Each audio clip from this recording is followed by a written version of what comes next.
I am in Ezekiel 37. Now, this is going to be a very, very familiar story. This is the story of the dry bones, Ezekiel and the dry bones.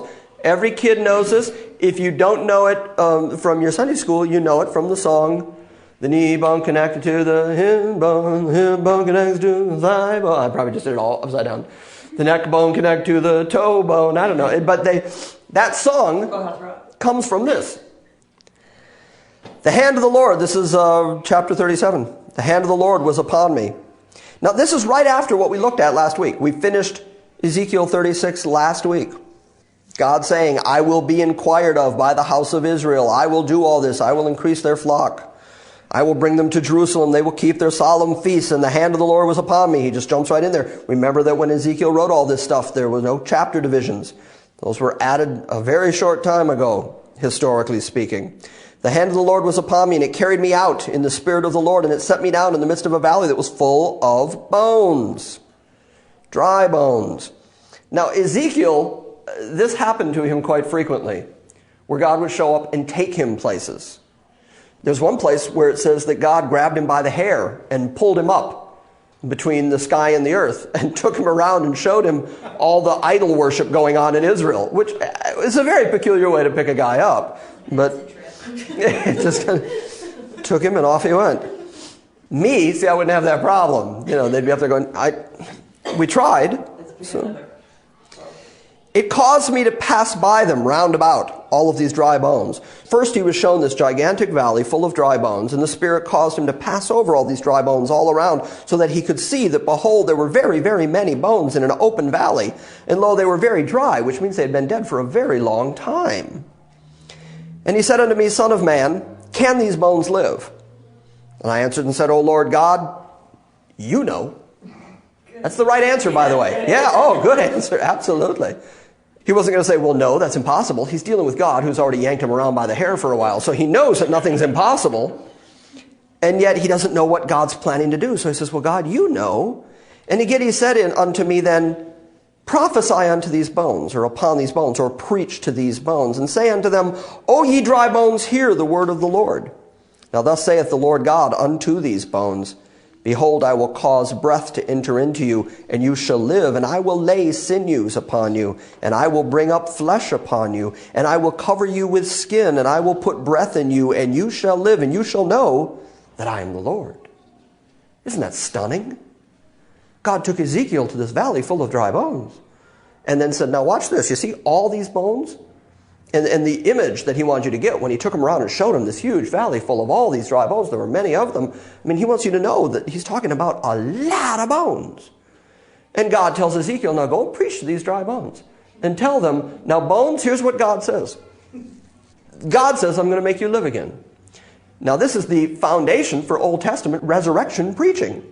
If you can't see a resurrection here, dry bones, put sinews on you, put flesh on you, put skin on you, I'm going to breathe on you, you're going to live again. And when you live, you will know that I am God. Well, yes. So, Ezekiel says, I prophesied as I was commanded. And as I preached, there was a noise, and behold, there was a shaking. And the bones came together, bone to his bone. And when I beheld, lo, the sinews, and the flesh came up upon them, and the skin covered them above, but there was no breath in them.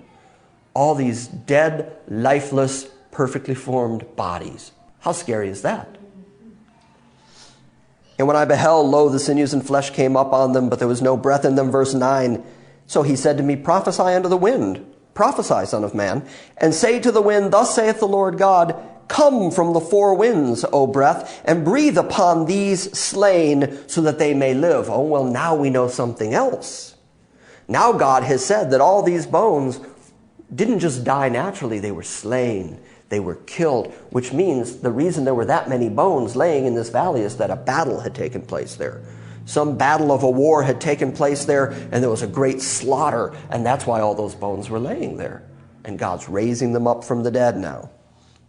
Verse 10, so I prophesied as I was commanded, and the breath came into them, and they lived, and they stood up upon their feet, and they were an exceedingly great army of people. Verse 11, then he said unto me, Son of man, these bones are the whole house of Israel.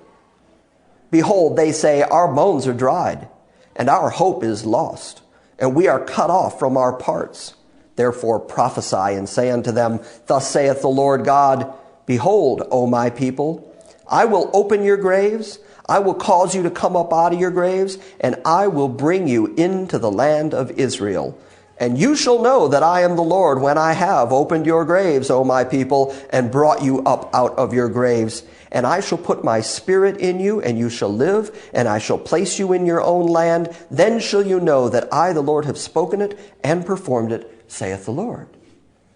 Now, your whole life you've heard the first half of that story, but virtually no one will read the second half of it, which is that God interprets what he just did. Usually, the common way that this is preached is people say that that is a type of spiritual resurrection, and that it is a type. I've heard so many preachers say, that's the way it works. First you go and you preach to dry bones, and every dead sinner is nothing more than a valley of dry bones, and God says that we're to preach to the dry bones, and then the Spirit of God comes into them, and they have life in them, and that's what that means. Except that God interpreted it. So you don't need to interpret it. And God's interpretation of it was, this is the whole house of Israel. And I think by now you're getting a feel for that phrase, whole house of Israel. Do you understand what that means now?